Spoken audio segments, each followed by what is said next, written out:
Bonjour à tous, aujourd'hui je vais vous présenter une game de Hearthstone Battleground avec mon perso préféré, le maître Nguyen, ce qui est un perso, je dirais, holistique, c'est-à-dire qu'il faut prendre en compte l'entièreté du jeu pour pouvoir bien le jouer. Pourquoi l'entièreté du jeu? Parce qu'il faut prendre en compte le power que vous avez actuellement, mais aussi vos outs, les powers que vous pouvez avoir. Il ne faut pas hésiter à faire des curves où vous allez pas savoir ce qui va se passer au prochain tour, mais vous vous laissez des potentialités, plusieurs options ouvertes, et vous allez voir que là je vais avoir plein de powers différents, c'est vraiment le festival. Et on va partir tout de suite dans la game. Alors, hop. On va peut-être skip ce moment. Voilà. Donc je choisis perso Nguyen. Bon, ici j'avais le choix avec Eldemort, des choses comme ça, mais c'est pas ce que je voulais. Alors, vous allez voir au premier tour déjà, ça va être très intéressant puisque je chope le pouvoir de la liche. Et évidemment, le pouvoir de la liche, il me permet de up directement. Alors j'hésite parce que avec Nguyen, ce que j'aime bien, c'est rester niveau 1 un peu plus, enfin sur 2 tours, généralement, parce que vous pouvez avoir un petit power, un gold au tour suivant qui vous permet de faire des choses. Mais là, je me dis, j'up niveau 2, et au tour suivant, j'achète un serviteur et je fais un power à 1. Donc déjà, une curve très bizarre, hein, up niveau 2 sur le premier tour. Il y a évidemment que la liche qui peut faire ça. Bon, on va peut-être pas s'éterniser trop sur leur lit parce qu'il se passe pas grand chose. Surtout que là, bon, évidemment, j'ai rien. J'ai pas de power intéressant ici, bon, soit. Et je prends les plus gros stats, hein, la 4-4. Et je roll. J'aurais pu roll avant, mais. Voilà. J'aurais pu avoir une bombe si j'avais roll avant. Bon. La 4-4, ça me va bien. Malheureusement, je perds. Je suis un peu déçu. Voilà. Alors là, très intéressant. Vous voyez ce que je dis. Je m'ouvre à toutes les possibilités de curve. Ici, bon, sur tour 5, évidemment, là, j'avais rien de prévu, mais je trouve un power à 2 gold et ça se met trop bien parce que je peux acheter un serviteur à 1 et faire plus 2 à tout mon board. Avec le pouvoir de Guff. Alors, Nguyen, évidemment, si vous connaissez pas bien tous les powers, c'est compliqué, mais j'imagine que vous les connaissez. Donc déjà là, je suis assez content de mon early, j'étais très tôt niveau 2, j'ai chopé un power à 2. Ici, j'aurais pu up en fait, puisque j'avais 5 gold et 5 gold, ça coûtait 5 de up, j'aurais pu up directement.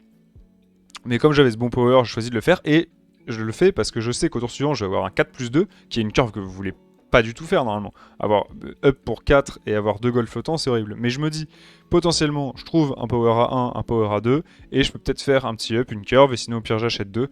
Voilà, une curve un peu déstructurée, je dirais.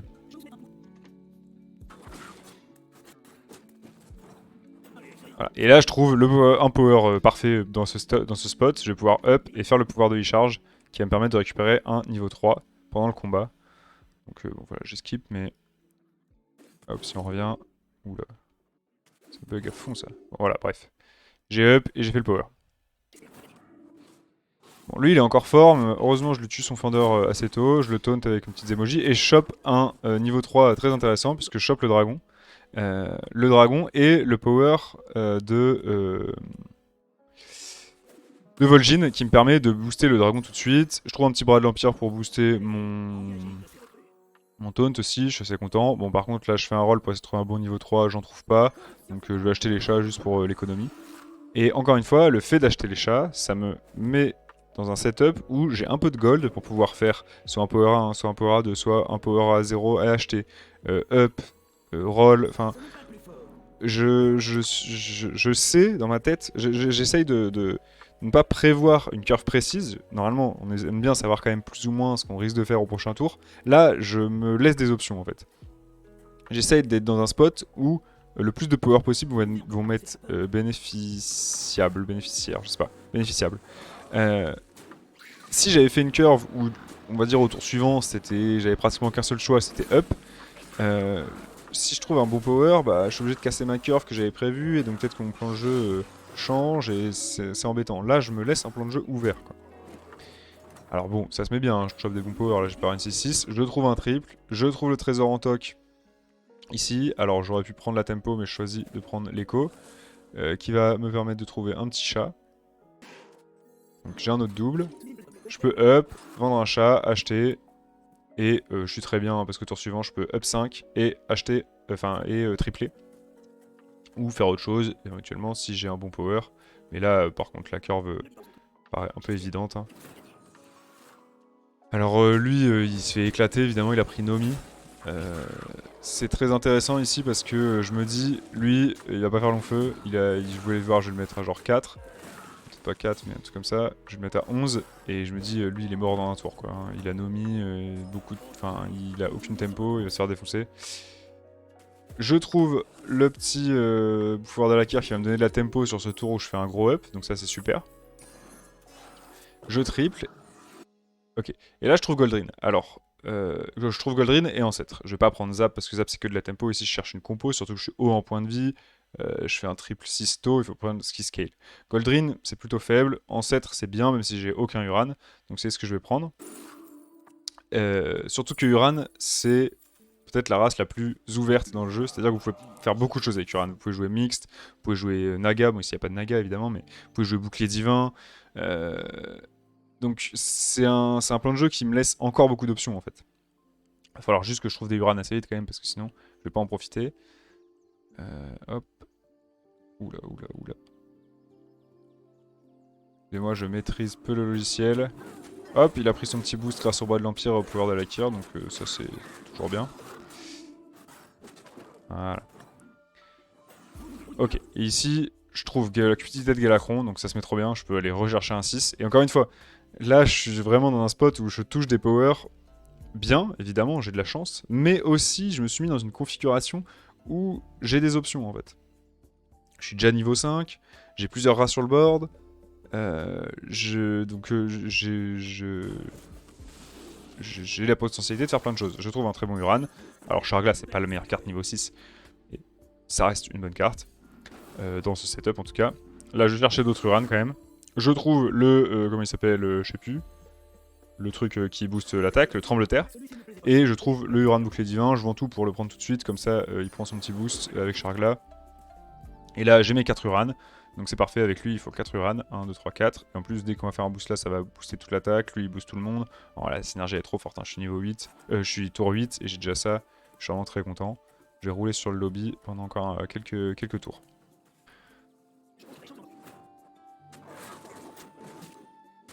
Bon, les combats, vous voyez que facile, hein, je le fume vraiment. D'ailleurs, je vais le tuer, je crois. Ouais. Ok, donc là, encore une fois, ça se met trop bien. Comme j'ai up 6 assez tôt, là, je peux me permettre de faire un up plus power. Je prends pas le Uran parce que j'en ai déjà 4 et que c'est un petit bouclier divin supplémentaire. Ça m'intéresse pour pouvoir booster l'attaque. En faisant le up, j'ai mis 2 gemmes sur tous mes Uran, ce qui a boosté avec lui 2 fois l'attaque. Et donc je suis trop fort en tempo, je suis niveau 6, j'ai une compo solide. Enfin, là, la game, ça se passe méga bien. Mais encore une fois, je me suis laissé des possibilités, quoi. Et bon, j'ai trouvé des bons powers, surtout, je pense que le tour clé, ça a été le tour des Seagold, où j'ai trouvé le pouvoir Discharge qui m'a donné le petit dragon que plus tard j'ai triplé, qui m'a permis de faire un up 3 plus power, qui s'est vraiment mis très très bien, quoi. Bon, on va éclater tout le monde, hein. Forcément, dans montrer le combat, voilà. Et maintenant, on est un peu sur des rails. Ce qu'il faut maintenant, c'est réussir à scale ça. Parce que, ok, on a une compo solide, mais si on n'a pas de triple, si on n'a pas des grosses synergies, on va finir par se faire péter par des Leroy, des Mantides. Et voilà, ça va pas suffire d'avoir juste des grosses stats.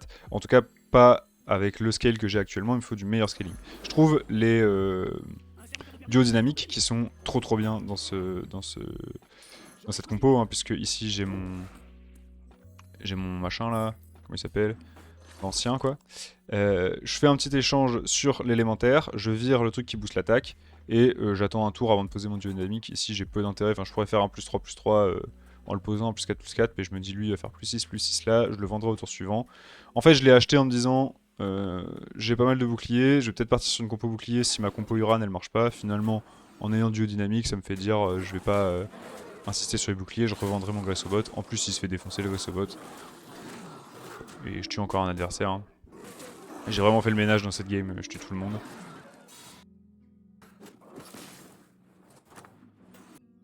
Donc là, il faudrait que je triple duo dynamique, que je trouve un triple sur mes niveaux 6, ou Encore une fois, j'ai beaucoup de potentiel parce que j'ai 3 types de serviteurs, donc je peux rentrer des mantides, je peux rentrer peut-être même un Agem. Euh, Hop, là j'essaie de trouver mes niveau 6 avec le pouvoir de Maligos, je le trouve pas malheureusement, de Maligos, c'est ça. Et là je fais un play que je trouve intéressant, je prends le boa. Alors pourquoi je prends le boa? Parce qu'en fait je joue contre des mechas et contre des bêtes. Et boa contre des mechas et des bêtes, il va avoir le petit truc en plus à la fin de la game, quand lui aura plein de rip-hop 1-1 qui vont apparaître et que moi tout sera mort, bah, j'aurai un boa pour venir finir les trades et quand même gagner le combat. Boa c'est une carte très très forte en ce moment, depuis qu'il y a Leroy dans le jeu en plus, ça peut vous permettre de scam des combats. Je vous conseille vraiment de pas sous-estimer du tout la carte. Ne la jouez pas que en bête, souvent c'est une bonne addition. Dans un board on va dire, pour moi le board idéal en ce moment dans Battleground, il est simple. Vous avez 3-4 serviteurs que vous avez bien montés grâce à une grosse compo pendant la game. Et après, vous rentrez Mantid, Leroy, Boa, Réincarnation. Parce que, évidemment, là, je cherche la réincarnation pour mon Boa. Et vous êtes vraiment bien paré à contrer presque toutes les compos. Alors, vous pouvez me rentrer 2 Mantid ou 2 Leroy. Mantid, c'est un peu mieux, évidemment. Je trouve ma Mantid, ici. J'ai oublié d'en parler. Donc, je suis vraiment bien. Encore une fois, là, lui, il est vraiment très gros. Donc, j'en parlais tout à l'heure, c'est le Silas qui avait son Omi que tout le monde défonce. Que j'ai dit, il va mourir dans 2 tours. Finalement, il est pas mort. Et du coup, bah, comme c'est passé pour lui, bah, il arrive ici avec des élémentaires énormes. Là, il me fait vraiment peur. Je me dis, bon, lui, si j'ai pas de Mantide, je le battrai jamais. Heureusement, j'ai la Mantide. J'ai encore le pouvoir de Vol'jin. Et en fait, c'est trop bien d'avoir le pouvoir de Vol'jin parce que je fais des énormes boosts depuis tout à l'heure sur des trucs que je vais pouvoir switcher sur mes boucliers divins. Là, il y a un Mecharo que j'ai skip, que j'aurais peut-être pu considérer en réalité. Hein. Mais bon, j'ai pas pensé. C'est vrai qu'un bon Mecharo bien boosté, là, ça aurait été très fort sur mon board. De toute façon, je fais plein d'erreurs, hein, on va pas se mentir. Je suis pas du tout un pro, surtout en ce moment, je fais que perdre de la MMR. Mais là, cette game, je trouve quand même que je l'ai plutôt bien menée. Le héros, je le connais quand même assez bien. Je trouve mon deuxième boa pour faire un boa doré éventuellement, puisque j'arrive pas à trouver cette fichue incarnation. Et je rentre le boa maintenant, parce que je crois qu'en face, il joue des mechas. Donc tant pis pour le duo dynamique. Je mets les 34 points de vie sur mon. Enfin, les 34 d'attaque sur mon dragon. Et là, la Mantide est trop bien. Parce que j'ai un dragon, un Uran, un élémentaire, une bête. Qu'elle va pratiquement tout le temps avoir son bouclier divin, pratiquement tout le temps avoir sa furie des vents. Voilà, et donc là vous voyez que petit à petit je m'achemine vers une compo où j'ai build ce gros dragon, je vais le garder, j'ai build des gros Uran, je vais peut-être en garder un ou deux, et j'ai build une Mantide et un Boa que je vais garder. Bon, les Lem on verra bien. Alors le Boa je l'ai pas build, je les ai juste achetés, mais le fait d'avoir eu de la tempo ça m'a permis de passer niveau 6. Voilà, donc lui il joue bête, mais finalement il joue pas les bêtes rip-hop, donc en fait mon Boa va pas être méga utile ici. Mais bon, là il permet de trouver Leroy et d'achever le combat facilement. Bon, je pense que dans tous les cas, même sans le Boa, j'aurais battu. On va le voir là, hein, je sais pas combien on est, mais 90% on était. Et là je trouve le pouvoir de Reno, bon là c'est pour ça que c'est incroyable de mettre Nguyen. Alors malheureusement j'ai pas un méga bon truc sur lequel utiliser le pouvoir de Reno, donc je vais choisir tout simplement de l'utiliser sur le Boa. Bon. En fait il me faut la réincarnation pour mon Boa. Une fois que j'aurai un énorme Boa doré réincarnation, ce sera vraiment une carte très très très très puissante. Hein. Vraiment à ne pas sous-estimer du tout. Boa ça a été boosté par l'arrivée de réincarnation et l'arrivée de Leroy. Et aussi ils ont enlevé pas mal de serviteurs pourris. Alors après il faut savoir un peu les spots où le jouer, parce que je sais qu'il y a des démons par exemple qui peuvent vous donner plus de merde. Bon. Je trouve une deuxième Mantide, je vais virer mes cartes faibles, et là je vois qu'en face, je sais plus ce qu'il joue, mais je me dis le Boa va faire plus de travail qu'une 18-18. Et voilà, donc là j'ai mon board plus ou moins final, je suis content de ma compo, j'ai mes deux Mantides, mes gros Boa et 3 gros serviteurs. Et en face il joue mecha, donc c'est pour ça que j'ai rentré un Boa. Vous allez voir que là, en fait, je suis pas content là actuellement parce que je joue contre Tess. Et Tess, c'est horrible parce qu'elle va me voler toute ma compo à tous les tours. Le combat est assez violent. Elle va me voler mes Mantides, elle va me voler mes Boas, elle va me voler... bon, mes Mantides, mes Boas, c'est le truc principal. J'avais 60% de gagner ce combat, je le perds. Donc là, on est un peu dans la sauce parce que moi, je peux plus vraiment scale. Hein. J'ai vendu toutes mes possibilités de scale. Tout ce que je cherche maintenant, c'est un bon power éventuellement qui peut me faire des dingueries et réincarnation pour mes boas. Mais autre chose, ça servira à rien. J'ai de quoi mettre taunt sur la Mantide pour avoir plus de chances qu'elle ait bouclier divin. Mais à part ça, je cherche vraiment strictement que la réincarnation. J'ai le petit power de la liche qui me permet de faire 2 points de vie, de me mettre à 1 au lieu de 5, donc perdre 4 points de vie, gagner 2 gold et mettre à 1 au lieu de 5. Là je fais un petit switch où je trouve une mantide dans le shop, ça me permet de vendre une mantide pour mettre taunt sur l'autre. Un petit play intéressant. Et bon là, on va voir le combat. Là j'ai vraiment peur, hein. Je me dis il a encore plus scale que tout à l'heure. Et vous voyez, il a 3 cleaves. Si ça se met mal, ça se met mal. Mais comme j'ai mes boas, bah, les cleaves, c'est pas si bien. Vous voyez que là, il joue mecha, mais là, il a fait des inversions. Il a... Bon, je sais pas exactement comment il a fait ça, d'ailleurs. Ah oui, bah oui, il joue ça, je suis bête. Mais il a plus son truc qui génère ses gemmes. Donc là, c'est le dernier tour pour lui, il veut me tuer maintenant. Et ça a 4 PV, ça a 9 PV, ça a 7 PV. Donc vous voyez qu'un boa, ça peut facilement faire un bon travail en fin de game s'il reste des trucs comme ça. Bon, alors lui, il va mourir direct, mais vous comprenez ce que je veux dire. Il a des stats sous des boucliers, et du coup une fois que les boucliers sont partis, un truc comme ça peut vraiment faire un énorme travail. Et là je tue le mécaro, c'est génial. En plus lui il va me redonner... Ah non, il me redonne rien. C'était un peu juste, plus juste qu'au coup d'avant, mais je vais passer ce fight en faisant égalité. Donc là on était à 50-50, j'ai perdu de la stat, mais lui n'a plus de gemme, donc normalement ça se met bien pour le tour suivant. Le problème c'est que moi encore une fois j'ai aucun scale, je cherche une seule chose, c'est réincarnation. Je trouve encore un boa, donc j'ai quand même trouvé 3 boas dans cette game et 0 réincarnation. Je suis un peu saoulé à ce moment là. Eh mais c'est 12 Kawa contre qui je jouais, j'ai déjà joué contre lui en plus. Bon, je vais vous épargner ce tour pénible où je n'ai rien touché et on va voir le combat final. Et là vous voyez, c'est le problème de jouer... Ah, c'est peut-être pas le combat final en fait, parce que si je le bats... Le problème de jouer contre Tess, c'est qu'il m'a pris mon Boam et 2 Mantides, et que du coup il peut remplacer, et... Tess en finale c'est très fort. Oh, ça paraît lent hein, comme ça. On va accélérer un peu. Bon et du coup là, il faut espérer que les boas fassent des bons trucs, et voilà, c'est insane, je touche le Omega Buster, qui va être réinvoqué avec lui. C'est pour ça que tout à l'heure j'ai un peu bugué. Donc forcément, bah, ça génère tellement de stats là, juste le fait d'avoir un boa. Lui, il touche un Leroy, mais sur ce board c'est nul, sauf qu'il touche ça. Du coup, je lui bois un petit coup de thé parce que je suis saoulé. Mais je m'en sors encore hein, du fight. Sauf que là, bah, malheureusement, je lui mets 16. J'avais 75%, donc j'ai augmenté mes stats puisqu'il avait plus ses gemmes. Mais je sais qu'il va me revoler des mantides, revoler des boas. Il va faire un boa doré aussi. Et donc là, je pense que je n'ai plus aucune chance. J'arrive en finale contre lui. Alors, je vais spoiler, mais je ne touche rien de tout le tour. Je cherche juste réincarnation pour le boa et je la trouve pas. Et on va voir la finale. Est-ce que j'arrive à le battre enfin avec ma combo boa doré boa et 3 serviteurs? Voilà, et là, il a boa doré, mantide, doré plus mantide. Heureusement, j'arrive à tuer son boa, donc ça c'est fou, hein, parce que son boa il ne fait rien quoi. Je tape dans une 1-1, c'est fort dommageable. Il redonne bouclier divin, donc c'est problématique. Ok, mon Mega Buster en meurt pas. Et là, le cleave me met carrément dedans, c'est horrible. Ah, je me suis péter le bouclier divin. Je suis deg parce que j'étais devant encore, je pense. J'ai pas vu les stats, mais on va les voir après quand je mourrai. Mais bon, voilà, un peu déçu parce que vraiment la finale a duré 3-4 tours. J'ai l'impression que j'étais dans des bons spots à chaque fois. J'ai fait ce que j'ai pu. Ah, pardon. On n'a pas vu du coup les stats.